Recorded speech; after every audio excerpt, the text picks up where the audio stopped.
नमस्कार, सुप्रभात। आप देख रहे हैं न्यूज 18 राजस्थान। मैं हूं आपके साथ मनोराज सक्सेना और मैं हूं आपके साथ आयुषी गुप्ता। बुलेटिन की शुरुआत करेंगे इस वक्त की बड़ी खबर के साथ। सियासत से जुड़ी हुई बड़ी जानकारी आपको दे दे। आज बीजेपी में सबसे बड़ी ज्वाइनिंग होने जा रही है। कांग्रेस के कई दिग्गज आज बीजेपी का दामन थामेंगे, जिसमें पूर्व मंत्री लालचंद कटारिया बीजेपी में शामिल होंगे। इसके साथ साथ पूर्व मंत्री राजेंद्र यादव भी बीजेपी की सदस्यता लेंगे। खिलाड़ी लाल विजयपाल मिर्धा भी शामिल होंगे। रिछपाल मिर्धा और आलोक बेनीवाल भी सदस्यता लेंगे। कई पूर्व विधायक समेत दिग्गज नेता आज बीजेपी ज्वाइन कर रहे हैं। करीब 3 दर्जन नेता आज बीजेपी का दामन थामेंगे। कांग्रेस का हाथ छोड़कर बड़ा ये झटका कांग्रेस के लिए माना जा रहा है। चुनाव से ठीक पहले कांग्रेस के लिए बड़ा झटका देने की तैयारी बीजेपी में ज्वाइन करके नेता देने वाला है। बिल्कुल, और आज का दिन काफी महत्वपूर्ण और सबकी निगाहें उसी पर टिकी हुई हैं। हम भी आपको पल पल की अपडेट देंगे और जैसे ही ज्वाइनिंग होगी तब भी हम आपको जानकारी देंगे।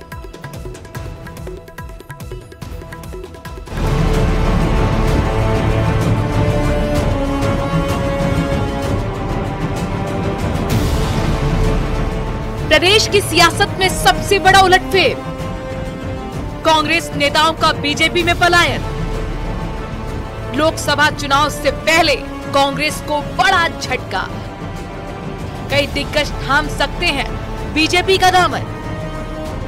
रविवार सुबह घड़ी जैसे ही 11 बजाएगी, कांग्रेस को बड़ा झटका लग सकता है। सूत्रों की माने तो रविवार 11 बजे कांग्रेस के कई बड़े चेहरे बीजेपी का दामन थामने वाले हैं, जिसके संकेत चिकित्सा मंत्री गजेंद्र सिंह खिवसर ने भी दिए हैं। और उनको मालूम है कि कांग्रेस में ना तो यहाँ पर सरकार है ना केंद्र में बनेगी, तो जो आ रहे हैं तो वो बुद्धिजीवी लोग हैं जिनको मालूम है कि भाई सत्ता जो है बीजेपी की रहेगी। दोनों स्टेट में, एक में तो है और सेंटर में भी आएगी। तो जो वो कर रहे हैं तो सोच समझ के अच्छा कदम ले रहे हैं। सूत्रों की माने तो रविवार को प्रदेश कार्यालय में बीजेपी का मेगा ज्वाइनिंग कार्यक्रम होने वाला है, जिसमें सीएम भजनलाल शर्मा और सीपी जोशी की मौजूदगी में गहलोत सरकार में कैबिनेट मंत्री रहे लालचंद कटारिया, पूर्व गृह राज्य मंत्री राजेंद्र यादव, पूर्व विधायक आलोक बेनीवाल, पूर्व विधायक खिलाड़ी लाल बैरवा, पूर्व विधायक विजयपाल मिर्धा, कद्दावर जाट नेता रिछपाल मिर्धा, भिलवाड़ा के वरिष्ठ नेता रामपाल शर्मा और लोकसभा चुनाव लड़ चुके कई कांग्रेस प्रत्याशी कांग्रेस का हाथ छोड़कर कमल को थाम सकते हैं। इसके साथ ही कई जिला प्रमुख, जिला परिषद सदस्य भी बीजेपी में शामिल हो सकते हैं। हमारी इस पार्टी की रीति नीति और इस पार्टी का काम देके हमारे माननीय नरेंद्र मोदी जी का जो विजन है, जो सोच है, जो उनके 10 साल के काम से पूरा हिंदुस्तान, पूरे विश्व में हमारा मान और सम्मान बढ़ाया है, तो उसको देखते हुए हमारे साथ जुड़ रहे हैं और हमारी पार्टी में आ रहे हैं। जानकारों की माने तो नेताओं की ज्वाइनिंग के लिए बड़े स्तर पर तैयारियां की जा रही हैं, लेकिन महेंद्रजीत मालवीय के बीजेपी में जाने के बाद कांग्रेस के लिए इसे बहुत बड़ा झटका माना जा रहा है। लोकसभा चुनाव से पहले जिस तरीके से भाजपा मिशन 25 को पूरा करने की तैयारी में जुटी है, वहीं कांग्रेस द्वारा अभी तक लोकसभा प्रत्याशी की सूची जारी नहीं करने से कहीं ना कहीं जो कांग्रेस के वरिष्ठ नेता हैं उनमें अब निराशा के भाव सामने आने लगे हैं। लालचंद कटारिया के साथ साथ लगभग 1 दर्जन जो वरिष्ठ कांग्रेसी नेता हैं वो कांग्रेस छोड़कर भाजपा की तरफ आगे बढ़ रहे हैं। देखना है कि लोकसभा चुनाव में कांग्रेस अब इस खामी को किस तरीके से पूरा कर पाती है। कैमरा पर्सन अविनाश शर्मा के साथ राकेश शर्मा, न्यूज 18 राजस्थान, जयपुर। तो जैसी घड़ी में 11 बजेंगे अपडेट आपको देंगे, जो कि बड़ा एक इवेंट बीजेपी करने वाली है। और इस बीच देखिए लोकसभा चुनाव मुहाने पर है, हर एक खबर बहुत महत्वपूर्ण हो जाती है। बड़ी खबर आ रही है, आज शाम बीजेपी सीईसी की बैठक होने वाली है। दिल्ली में बीजेपी मुख्यालय में ये बैठक होगी। आपको बता दें कि पीएम नरेंद्र मोदी बैठक में शामिल होंगे और प्रत्याशियों के नाम को लेकर के इसमें मंथन किया जाएगा और राजस्थान की बची हुई 10 सीटों पर चर्चा संभव बताया जा रहा है। तो ये बड़ी बैठक आज होने वाली है। प्रधानमंत्री नरेंद्र मोदी ये बैठक लेंगे, जिसमें चर्चा विमर्श किया जाएगा और प्रत्याशियों के नाम को लेकर के मंथन होगा। इससे पहले राजस्थान की 15 सीटों पर बीजेपी उम्मीदवारों को उतार चुकी है। बाकी बची 10 सीटों को लेकर आज चर्चा, आज मंथन। सीईसी की बड़ी बैठक बीजेपी की दिल्ली में होने वाली है, जिसमें खुद प्रधानमंत्री नरेंद्र मोदी बैठक में शामिल हो रहे हैं। प्रधानमंत्री की मौजूदगी बता रही है कि कुल मिलाकर जो पैनल उम्मीदवारों को बनाया गया है उस पे आज आखिरी मोहर लगेगी और फिर उसके बाद बीजेपी की दूसरी लिस्ट जारी होगी। 195 उम्मीदवारों की पहली लिस्ट बीजेपी जारी कर चुकी है और ये दिखा रहा है कि कॉन्फिडेंस किस तरह से बीजेपी के अंदर, लिहाजा अब इंतजार दूसरी सूची का।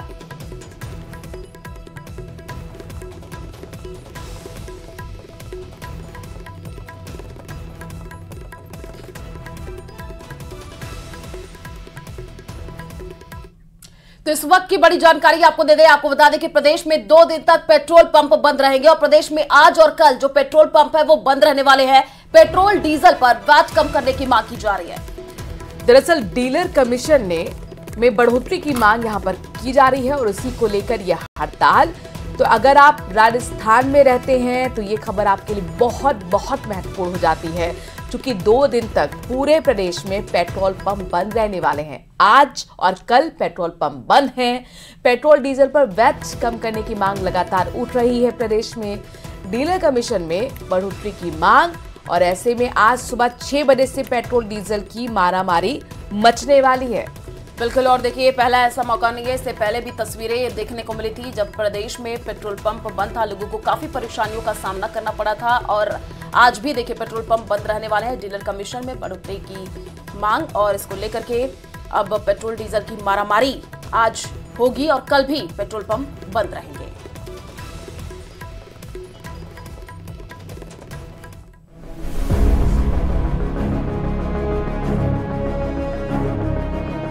चुनाव से पहले और चुनाव के बाद राजस्थान में पेट्रोल डीजल की कीमत का मुद्दा हमेशा हावी रहा है।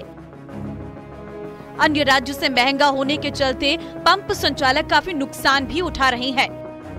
हालांकि सभी राजनीतिक पार्टियों ने मरुधरा की जनता से भी तेल की कीमत कम करने का वादा किया था, लेकिन समय बीतता गया और मुद्दा धुंधला पड़ गया। लेकिन अब राजस्थान पेट्रोलियम डीलर्स एसोसिएशन ने प्रदेश व्यापी हड़ताल की घोषणा कर दी है।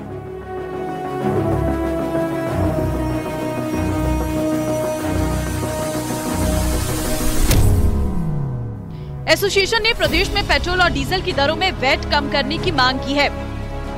हमारी प्रदेश कार्यकारिणी के द्वारा ये निर्णय लिया गया है कि माननीय प्रधानमंत्री जी के द्वारा प्रदत्त वैट कम करने की गारंटी पर राज्य सरकार के द्वारा आज दिनांक तक किसी भी प्रकार का कोई निर्णय नहीं लिया गया, जबकि इन 90 दिनों में हमारे द्वारा वित्त विभाग एवं इनकी आंतरिक कमेटी के समक्ष हमारे द्वारा ज्ञापन भी दिए गए और 2018 की जो बिक्री थी वो आज दिनांक तक प्राप्त नहीं हुई, जबकि सबसे लंबा हाईवे, सबसे बड़ा प्रदेश तथा गंगानगर हनुमानगढ़ में आज भी प्रदेश का सबसे महंगा डीजल पेट्रोल, यही स्थिति हमारे धौलपुर व अन्य साथियों की है। इसी प्रकार हमारे जालोर जिले और सिलोर जिले के पंप बंद हो चुके हैं और कुछ बंद होने के कगार पे, वर्तमान में राजस्थान के 57% बंद होने के कगार पे। इसके लिए हमारे द्वारा ये निर्णय लिया गया है कल सुबह 6 बजे से 12 तारीख को सुबह 6 बजे तक हम किसी भी प्रकार का उत्पाद न तो क्रय करेंगे। पंप संचालकों की हड़ताल का असर पूरे राजस्थान पर भी देखने को मिल सकता है। रविवार 10 मार्च से श्रीगंगानगर, हनुमानगढ़, सिरोही, चूरू, जालौर, बाड़मेर, जैसलमेर, धौलपुर, करौली, दौसा, सीकर और झुंझुनू जिले के पेट्रोल पंप संचालक पूरी तरह से हड़ताल पर जा रही हैं। 11 मार्च को सभी पेट्रोल पंप संचालक राजधानी जयपुर में स्टैच्यू सर्कल से सचिवालय तक विशाल रैली निकालकर राज्य सरकार के खिलाफ विरोध जताएंगे। पेट्रोल पंप संचालकों ने हड़ताल के दौरान जिला प्रशासन को भी किसी भी तरह से पेट्रोल पर डीजल उपलब्ध नहीं कराने का निर्णय लिया है। इसके अलावा लोकसभा चुनाव में सरकारी वाहनों को भी उधार पेट्रोल डीजल देने पर रोक लगाने की घोषणा की है। जो जिले प्रभावित है वो मुख्य रूप से इसमें भाग लेंगे। साथ ही हम दिनांक 11 को दोपहर 12 बजे के लगभग हम स्टैच्यू सर्किल से सचिवालय माननीय मुख्यमंत्री जी को इन दोनों मांगों की ओर, जिसमें मुख्य मांग वैट और दूसरी मांग हमारा डीलर कमीशन जो पिछले 7 वर्षों से नहीं बढ़ा है, के लिए कूच करेंगे। इसमें हमें आपका सहयोग अपेक्षित है और जनता को होने वाली है सुविधा के लिए हम सदैव माफी चाहेंगे और हम सदैव आपके ऋणी रहेंगे। कृपया आप इसमें हमारा सहयोग प्रदान करें। हालांकि पड़ोसी राज्यों की तुलना में राजस्थान में तेल की कीमतें ज्यादा है, जिसके चलते कई पेट्रोल पंप बंद भी हो गए हैं। वहीं इस बार पंप संचालक लंबी लड़ाई की तैयारी में है। राकेश शर्मा, न्यूज़ 18 राजस्थान। और इस बीच अपने दर्शकों को बांसवाड़ा से आ रही बड़ी खबर की जानकारी दे दें। दरअसल मुख्यमंत्री आज बांसवाड़ा के दौरे पर रहेंगे। भजनलाल शर्मा आज बांसवाड़ा पहुंचेंगे। अंबापुरा लिफ्ट सिंचाई का लोकार्पण करेंगे। तो कुशलबाग मैदान में सभा को संबोधित करने का भी कार्यक्रम बताया जा रहा है। आपको बता दें कि प्रदेश अध्यक्ष सीपी जोशी भी उनके साथ मौजूद रहेंगे। तो सीएम का आज बांसवाड़ा दौरा रहने वाला है, काफी महत्वपूर्ण ये दौरा है। और इससे पहले भी देखिए राहुल गांधी भी बांसवाड़ा दौरे पर थे और आज सीएम बांसवाड़ा दौरे पर रहने वाले हैं। प्रदेश अध्यक्ष सीपी जोशी भी उनके साथ मौजूद रहेंगे।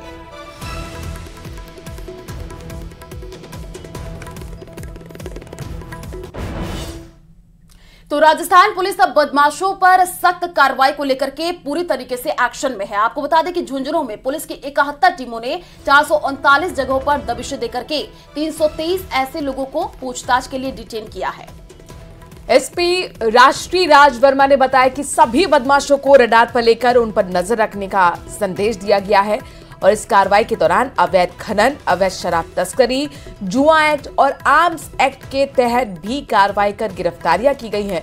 धरपकड़ के इस अभियान के दौरान पुराने मामलों में वांछित 2 आरोपी भी पुलिस की गिरफ्त में आ गए हैं।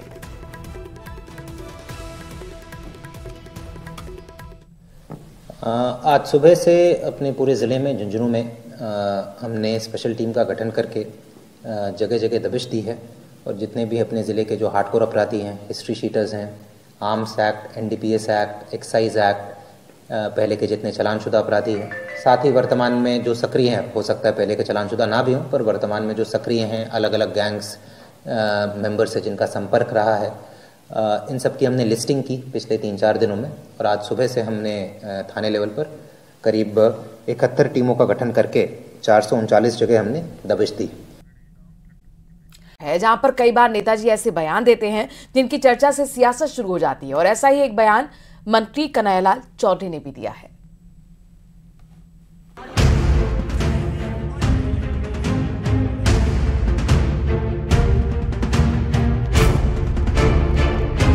मैं सभी भारतीय जनता पार्टी के कार्यकर्ताओं से कहना चाहता हूं, अगर खून के घूंट पीने पड़े तो पीना, बाकी हर कंडीशन में भारतीय जनता पार्टी को जिताना है। आपको हर हाल में वोट बीजेपी को देना है, इसके लिए खून से घूंट पीने पड़े तो पीना। सुना आपने, ये कैबिनेट मंत्री कन्हैयालाल चौधरी हैं, जो कार्यकर्ताओं को हर हाल में बीजेपी के लिए वोट करवाने का फॉर्मूला दे रही हैं। नेताजी यही नहीं रुके, उन्होंने तो ये तक कह दिया कि अगर बीजेपी को वोट नहीं दिया तो आने वाली पीढ़ियां हमें माफ नहीं करेगी। अब आप मंत्री जी का ये पूरा बयान सुनिए। मैं सभी भारतीय जनता पार्टी के कार्यकर्ताओं से कहना चाहता हूं, अगर खून के घूंट पीने पड़े तो पीना, बाकी हर कंडीशन में भारतीय जनता पार्टी को जिताना है। आने वाली हमारी पीढ़ी हमें माफ नहीं करेगी। हालांकि मौका तो 310 करोड़ की सूरजपुरा सांभर मुख्य ट्रांसमिशन परियोजना के शिलान्यास का था, लेकिन चर्चा पूरी तरह से चुनावी रही। मंत्री कन्हैयालाल चौधरी कार्यकर्ताओं में जोश भर रहे थे, लेकिन उनका ये बयान अब चर्चा में आ गया है, क्योंकि टारगेट इस बार हर हाल में बीजेपी को वोट दिलाने का है और उसके लिए कुछ भी करना पड़े, समझे आप, वही जो मंत्री कन्हैयालाल चौधरी कह रहे हैं। 539 गाँव के 2.25 लाख से ज्यादा लोगों को पानी पहुंचाने का काम किया जाएगा। न्यूज़ 18 राजस्थान, दौलत पारिक, टोंक।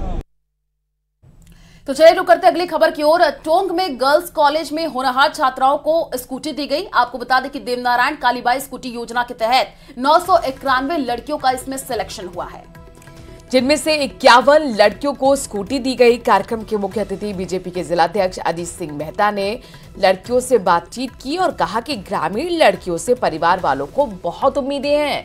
मोबाइल आज की जरूरत है, मोबाइल ने परिवारों में दूरियां बना दी हैं, इसका उपयोग सही तरीके से होना चाहिए।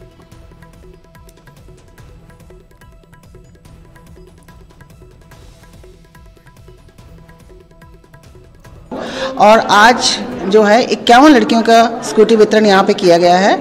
बाकी 991 लड़कियों को स्कूटी मिलेगी। वो जैसे उनके डॉक्यूमेंट्स तैयार होंगे उसी हिसाब से शोरूम वाला उनको चरणबद्ध तरीके से दे देगा। देवनारायण कालीबाई मेधावी छात्रा स्कूटी वितरण कार्यक्रम में आज मुझे आने का सौभाग्य कन्या महाविद्यालय मिला है। बच्चियों को जो मेधावी छात्राएं थी उनको शुभकामनाएं दी, उनके उज्जवल भविष्य की कामना भी की है और उनसे कहा है कि भाई आप इस परिवार के सपने को, जो आज बच्ची हैं गांव से निकलकर शहर में भेजकर परिजन आपको पढ़ाने के लिए भेज रहे हैं, आपसे अपेक्षा है, आपसे उनके बारे में परिवार की बहुत अपेक्षाएं, इसलिए आप अपेक्षाओं पे खरा उतरें। और चलिए बात कर लेते हैं एसआई भर्ती परीक्षा की। दरअसल इस परीक्षा में शामिल नकल गैंग के बारे में रोज नए खुलासे हो रहे हैं और ये अब सामने आया है कि ट्रेनिंग ले रहे और गिरफ्तार एसआई की डिग्रियां भी फर्जी हैं। इसी पर देखिए एक खास रिपोर्ट।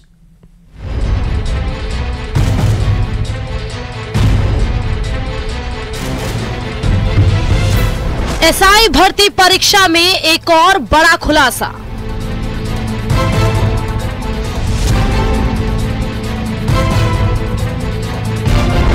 तेईस एसआई की डिग्रियां भी फर्जी।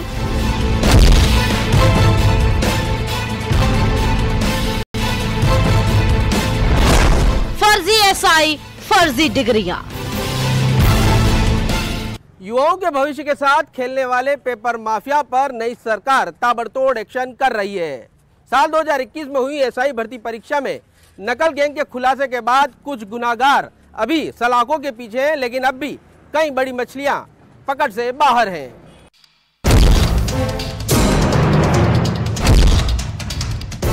एएसआई भर्ती परीक्षा 2021 को लेकर रोज नए खुलासे हो रहे हैं। फर्जी तरीके से चयनित हुए 23 एएसआई की शैक्षणिक डिग्रियां भी फर्जी होने की आशंका है। जयपुर में एसओजी ने गिरफ्तार किए गए 14 एएसआई के शैक्षणिक दस्तावेजों की प्रारंभिक जांच की तो डिग्रियों के रिकॉर्ड में हेरफेर होना पाया है। ऐसे में एसओजी ने 40 एएसआई को चिन्हित किया। इनमें से 23 एएसआई की डिग्रियां फर्जी मिली हैं। अब एसओजी अन्य दस्तावेजों की भी जांच कर रही है।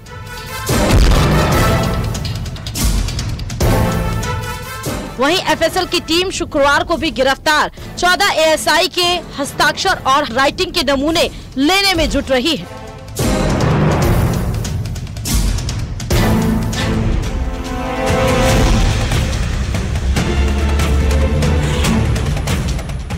जयपुर में जांच के दौरान सभी से खुद के 32 हस्ताक्षर करवाने के साथ पैराग्राफ लिखवाया जा रहा है। एडीजी वीके सिंह ने बताया कि ओएमआर सीट परीक्षा में उपस्थित रजिस्टर्ड फॉर्म पर किए गए हस्ताक्षरों की जांच के लिए हस्ताक्षर के साथ अन्य हैंड राइटिंग के नमूने ले रहे हैं। आरपीएससी द्वारा मई 2011 में आयोजित की गई एएसआई भर्ती परीक्षा 2010 में भी जगदीश बिश्नोई की गैंग ने नकल करवाकर धांधली की थी।